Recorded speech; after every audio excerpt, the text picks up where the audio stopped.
Good morning, class 7th. So, students, in the previous classes, we have started our chapter number first on equality, and this portion or this chapter is related to a civics portion. So, we have done the introductory portion of this chapter, equal right to vote, the differentiation between Ramesh Ahuja and Rama Devi on the basis of their occupation, house, surrounding and status. पिछले class में हम लोगों ने inequality को एक तरीके से start कर दिया था कि किस तरीके से इंडिया में इनइक्वालिटी फैली हुई है, कैसे religious inequality and caste discrimination के बारे में हम लोग कल डिस्कस कर चुके थे और रिकॉग्नाइजिंग डिग्निटी को भी हम कवर अप कर चुके थे। आज हम लोग स्टार्ट करेंगे हमारे नेक्स्ट टॉपिक से, जो कि है page number 196। As you can see here, यहाँ से आपका जो नया टॉपिक है वो स्टार्ट होता है equality in Indian democracy. So as you can see here, equality in Indian democracy की अगर हम बात करते हैं तो इस टॉपिक का मतलब है कि हमारे इंडियन डेमोक्रेसी में जैसे ही हम लोग आज़ाद हो चुके हैं, हमें जैसे ही फ्रीडम मिल चुका है, तो फ्रीडम मिलने के बाद एक कॉन्स्टिट्यूशन इम्प्लीमेंट किया गया था हमारे इंडिया के अंदर। सो उस कॉन्स्टिट्यूशन में हमें क्या मिला है? उस कॉन्स्टिट्यूशन में हमें इक्वालिटी मिली है। उस डेमोक्रेटिक कंट्री है इंडिया, तो डेमोक्रेसी में हमें इक्वालिटी मिली हुई है। तो पिंक कलर पोर्शन की तरफ देखेंगे। Very first point, constitution of India, everyone is considered equal, सभी को इक्वल माना गया है, इर्रेस्पेक्टिव और हिज और हर, अगर उसके कास्ट के, उसके रिलीजन के, उसकी क्रीड, उसकी ट्राइब, एजुकेशन, इकोनॉमिक बैकग्राउंड, इन सभी को आधार मानते हुए हम इनमें से किसी के आधार पर किसी को भी, लड़के को या लड़की को, वुमेन को, गरीब को, अमीर को, किसी भी आधार पर आप भेदभाव नहीं कर सकते हो। Everyone's both right to everyone background, everyone's birth right, यहाँ पर बोथ आएगा, एवरीवन बोथ राइट, जन्म से ही उन्हें कुछ अधिकार मिले हुए हैं। Everyone both right to be treated as equal, सभी के पास ये राइट है कि उन्हें इक्वल, बराबर ताकि साथ उनके साथ व्यवहार किया जाए। इसका मतलब ये नहीं, doesn't mean that inequality in all forms ceases to exist. हम हमारी बुक के अंदर कुछ एग्जाम्पल्स देखेंगे कि कैसे इनइक्वालिटीज़ को दूर करने की कोशिश की गई है। पिछले दो क्लासेस के अंदर हम लोगों ने इनइक्वालिटी को एक तरीके से फोकस आउट किया था। इसका मतलब है, it means that principle of equality of all citizens recognise there were no law to protect this right. सिर्फ बोलने के लिए है क्या हमने ऐसा कुछ किया है?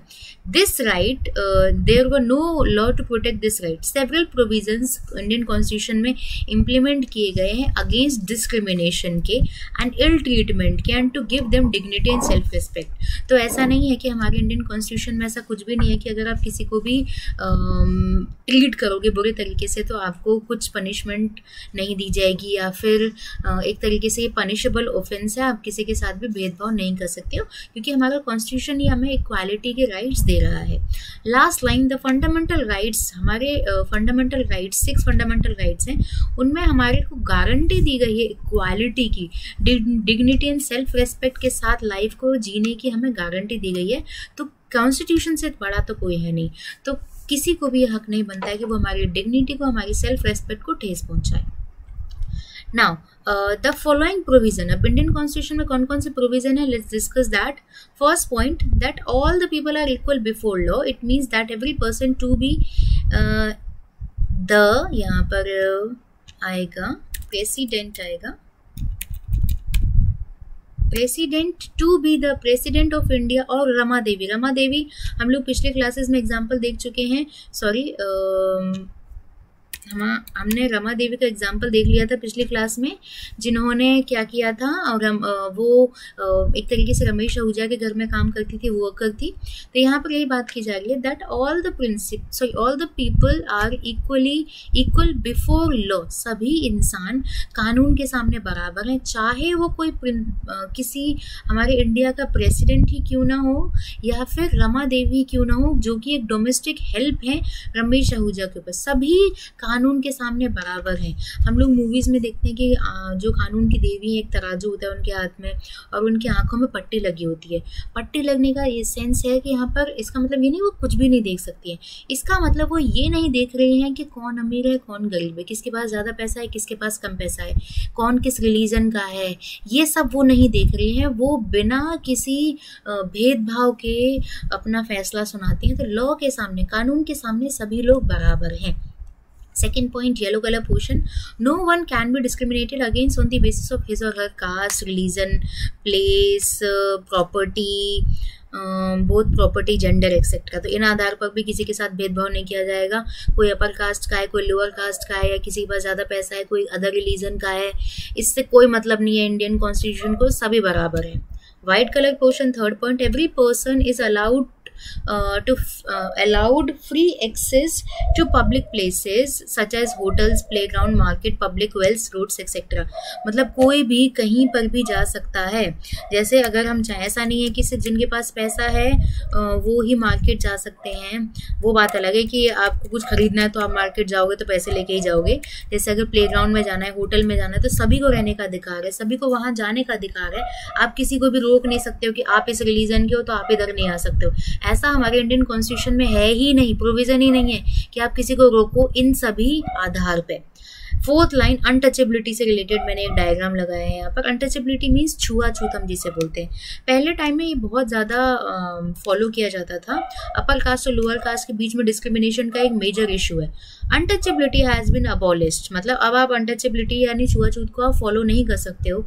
Now a person of an upper caste can not claim to be polluted by the touch of, sorry for this, of an upper caste not claim to be touched by of a Dalit। यहाँ पर आएगा, let me clear this portion।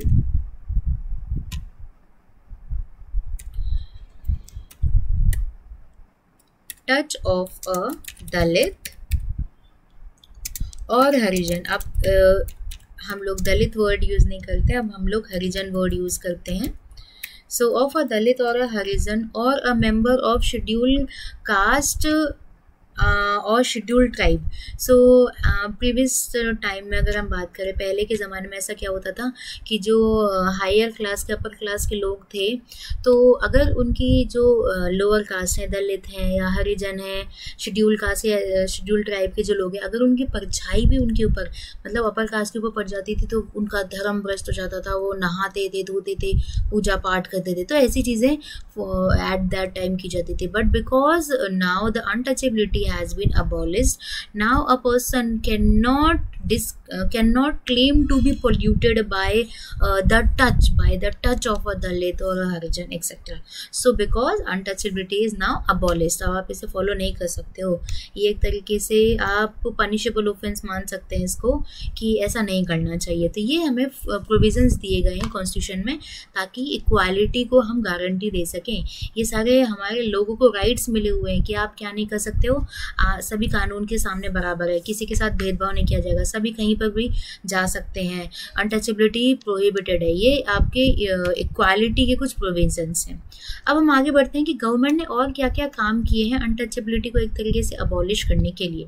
So pink colour question, government launch several programmes, launch करती रहती है ताकि जो communities है, disadvantages communities हैं, उनके लिए कुछ गारंटी हो सके इक्वालिटी की, राइट टू इक्वालिटी की। यहाँ पर क्वालिटी नहीं इक्वालिटी आएगा।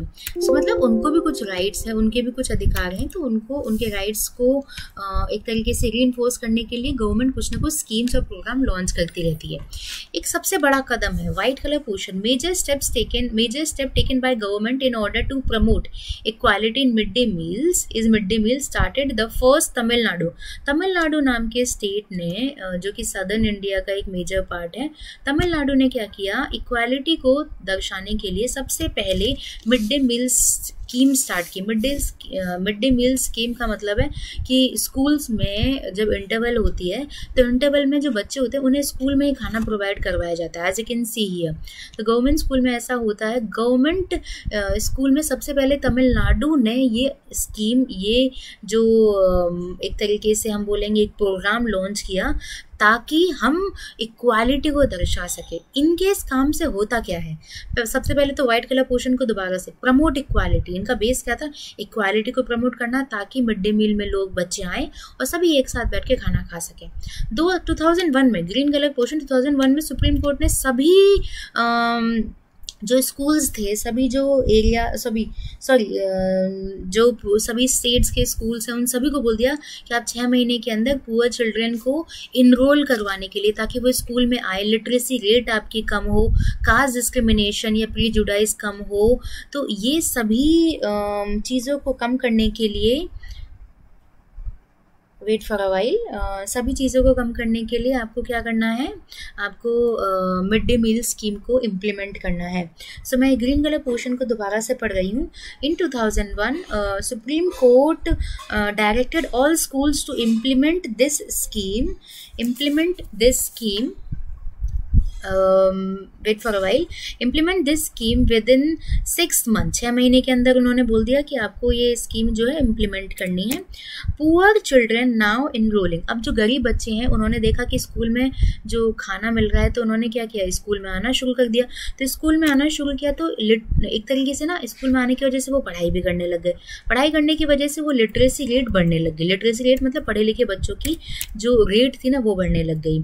इसकी वजह से कास्ट प्रीजुडाइज, मतलब एक तरीके से जो अपर कास्ट के लोग और लोअर कास्ट के बीच में जो डिफ्रेंसिएशंस था वो कम होने लग गया। सारे के सारे जो कास्ट के लोग थे वो एक साथ बैठ के खाना खाने लग गए।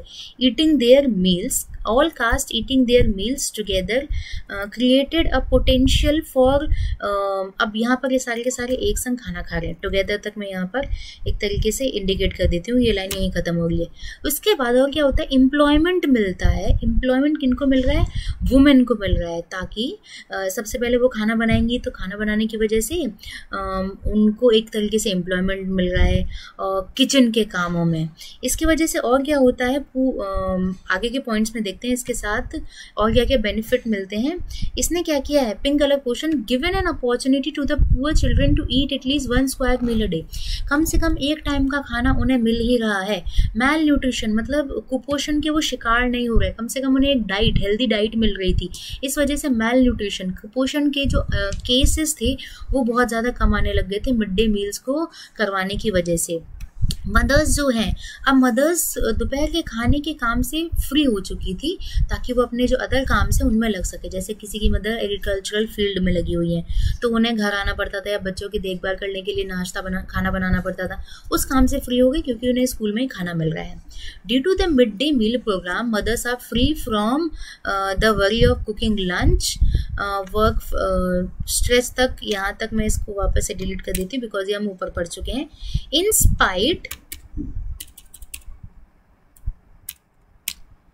In spite of all the efforts by the government, wait for a while. In spite of all the efforts done by the government, there is much need, there is much to be done. The midday meal, there is much to be done. Midday meal program may have increased the number of children. और भी बहुत सारी, सिर्फ और सिर्फ आप इसी पर डिपेंडेंट नहीं रह सकते हो कि सिर्फ हमने मिड डे मील कर लिया और उसके बाद सारा का सारा जो पॉवर्टी है, जो डिस्क्रिमिनेशन है, वो दूर हो जाएगा। इससे बहुत हद तक कुछ चेंजेस आ सकते हैं। May have increase the number of children, इससे क्या हमारे अंदर मतलब चेंजेस क्या आए इंडिया के अंदर, चिल्ड्रन पढ़ने के लिए स्कूल आने लग गए। बट डिफ्रेंसिएशन अभी भी बहुत ज़्यादा है, क्योंकि रिच जो बच्चे होते हैं, अमीर बच्चे होते हैं, अटेंड कर लेते हैं इनरोल, पुअर बच्चे जो होते हैं वो कम कर पाते हैं। इस हिसाब से वो डिस्क्रिमिनेशन का शिकार होते हैं, ट्रीट अच्छे से नहीं कर पाते, मतलब ट्रीटेड अच्छे से नहीं हो पाते हैं। तो ये कुछ पॉइंट्स थे कि सोशल चेंजेस सिर्फ बहुत अचानक से नहीं आ जाएंगे, धीरे धीरे सोशल चेंजेस आ रहे हैं, जिसकी शुरुआत कुछ गवर्नमेंट्स करने लग गई थी। अब ऐसे नीचे कुछ पॉइंट्स है, फॉलोइंग स्टेप्स आप अपना सकते हो ताकि जो डिस्क्रिमिनेशन है, इनइक्वालिटी है, उसको हम एक तरीके से दूर कर सकें। तो यहाँ पर मैं एक पॉइंट और ऐड कर देती हूँ, इनइक्वालिटी। अब आप क्या क्या कर सकते हो, जनरल अवेयरनेस फैलाना चाहिए, ताकि हम जनरल अवेयरनेस प्रोग्राम चलाने चाहिए। जैसे कि सबसे पहली बात, जब हम पढ़ाई कर रहे हैं तो हमें पता है कि जब सभी के रंग, खून का रंग एक है, तो आप भेदभाव करने वाले कोई होते नहीं हो। सबसे पहला पॉइंट तो यही साबित हो जाता है कि जनरल अवेयरनेस धीरे धीरे पढ़ाई के साथ फैलती ही जा रही है। जब हम पढ़ाते हैं बच्चों को, तो आप लोग सोचने समझने की जो क्षमता है वो आपके अंदर डेवलप हो रही है। और ये इस तरीके से आप ये सोच समझ सकते हो कि डिस्क्रिमिनेशन बहुत ही गलत बात है। डिस्क्रिमिनेशन किसी भी हालात में आपको हक ही नहीं है डिस्क्रिमिनेशन करने का। आप होते कौन है डिस्क्रिमिनेशन करने वाले? किसने बोला? कहाँ लिखा है कि आप अपर कास्ट में जन्मे हो तो आपको ये राइट्स मिलते हैं? कहीं राइट्स, आपने खुद को ही राइट्स दे रखे हैं सारे के सारे। Second point, fear of punishment जब तक लोगों के अंदर नहीं रहेगा कि ये क्राइम है, अगर आप भेदभाव कर रहे हो तो वो क्राइम होता है, वो पनिशेबल ऑफेंस है, जब तक ये डर लोगों के अंदर नहीं बैठेगा तब तक वो डिस्क्रिमिनेशन करना बंद नहीं करेंगे। Third point, those practising inequality should be publicly disgrace, मतलब जो कर रहे हैं उन्हें पनिशमेंट दी जानी चाहिए, मतलब पब्लिकली डिस्ग्रेस होने चाहिए ऐसे लोग। Green colour portion, fourth point, feeling of brotherhood, भाईचारे की भावनाओं को बढ़ाना चाहिए हमें। हम सभी एक हैं, ऐसी भावनाओं को हमें फैलाना चाहिए। सभी इक्वल हैं इनरिस्पेक्टिव, न तो कास्ट के आधार पर एक दूसरे से आप अलग हो, और न ही क्रीड के आधार पर एक दूसरे से अलग हो, न ही आप इकोनॉमिक स्टेटस के हिसाब से किसी से अलग हो। सारे के सारे लोग एक संग भाईचारे के साथ इस देश में रहें, यही इस देश की कानून भी कहता है। और जब तक हम इस चीज़ को अपनाएंगे नहीं तब तक इनइक्वालिटी यहाँ से जाएगी नहीं, डिस्क्रिमिनेशन यहाँ से नहीं जाएगा। The second last point, there should be respect for every person's dignity, सभी का सम्मान होना चाहिए, किसी के सम्मान को ठेस नहीं पहुंचनी चाहिए। और लास्ट पॉइंट है, we should understand that a new born baby, जो न्यू बॉर्न बेबी होता है वो कहीं लिखवा के नहीं आता है, या फिर उसका कोई कास्ट या फिर उसकी कोई क्रीड नहीं है। ऐसा नहीं है कि न्यू बॉर्न बेबी के हाथों में लिखा होता है कि वो कोई अपर कास्ट का है या फिर लोअर कास्ट का है, उस बच्चे को कुछ भी नहीं पता है। ये सारी की सारी जो डिस्क्रिमिनेशन है ना, ये सारा का सारा डिस्क्रिमिनेशन लेके कौन आए हैं? ये सारा का सारा डिस्क्रिमिनेशन लेके आए हैं ह्यूमंस। ये मैन मेड है, हम ही लोगों ने फैलाई है और हम ही लोग ही इसे दूर कर सकते हैं। और जितनी जल्दी हम इन सभी चीज़ों को, डिस्क्रिमिनेशन को, इनइक्वालिटी से दूर, मतलब इनइक्वालिटी से दूर होते जाएंगे, वैसे वैसे ही हमारा देश जो है वो प्रगति की ओर चलता जाएगा। So by this topic we have completed one point, which is equality in equality in Indian democracy। यहाँ पर मैंने प्रियम्बल के डायग्राम लगाया है। इंडियन प्रियम्बल या प्रस्तावना में ये लिखा हुआ है कि हम सभी एक हैं, बराबर हैं, किसी को भी किसी भी आधार पर आप उनके साथ भेदभाव नहीं कर सकते हो। उसके बाद हम लोगों ने ये देखा कि कैसे लोगों कॉन्स्टिट्यूशन में प्रोविजंस दिए गए हैं कि लॉ सबके लिए बराबर है, भेदभाव नहीं हो सकता है, सभी को कहीं पर भी जाने की अनुमति है, किसी के घर में घुसने की अनुमति नहीं है। पब्लिकली आप कहीं पर भी, जैसे प्लेग्राउंड, होटल, मार्केट, यहाँ पे जा सकते हो। छुआछूत आप कर नहीं सकते हो। फिर तमिलनाडु गवर्नमेंट ने क्या किया, एक mid day meal scheme start की 2001 के बाद। सुप्रीम कोर्ट ने बोल दिया कि सभी लोग स्टार्ट करें, तो राजस्थान में भी, अदर स्टेट्स में भी मिड डे मील प्रोग्राम चलते हैं, जिसमें सभी कास्ट के लोग एक संग बैठते हैं, जिससे मैल न्यूट्रिशन मतलब कुपोषण की समस्या घटी है, क्योंकि उन्हें एक टाइम का खाना मिल रहा है, और कास्ट डिस्क्रिमिनेशन घटा है, बहुत सारी चीज़ें, और उनकी लिटरेसी रेट भी बढ़े हैं। लोग, जो बच्चे थे ना, वो इसी खाने की लालच में, एक तरीके से हम कह सकते हैं, एक थोड़ा सा पॉइंट पकड़कर हम लोग बच्चों को लेके आ पाए, इस वजह से लिटरेसी रेट बढ़ रही है। और ये कुछ पॉइंट्स हैं जिसकी वजह से हम लोग डिस्क्रिमिनेशन और इनइक्वालिटी को हमारे देश से, दुनिया से जड़ से उखाड़ फेंक सकते हैं। सो आई होप ये जो पॉइंट्स हैं आप लोग भी फॉलो करेंगे और डिस्क्रिमिनेशन को और इनइक्वालिटी को इरेडिकेट कर देंगे वर्ल्ड से ही। इंडिया की बात तो हम कर ही नहीं रहे, हम दुनिया से हमें ये गायब कर देना चाहिए। So I hope you all have understood what we have done in this class. So that's it for today's class. Thank you.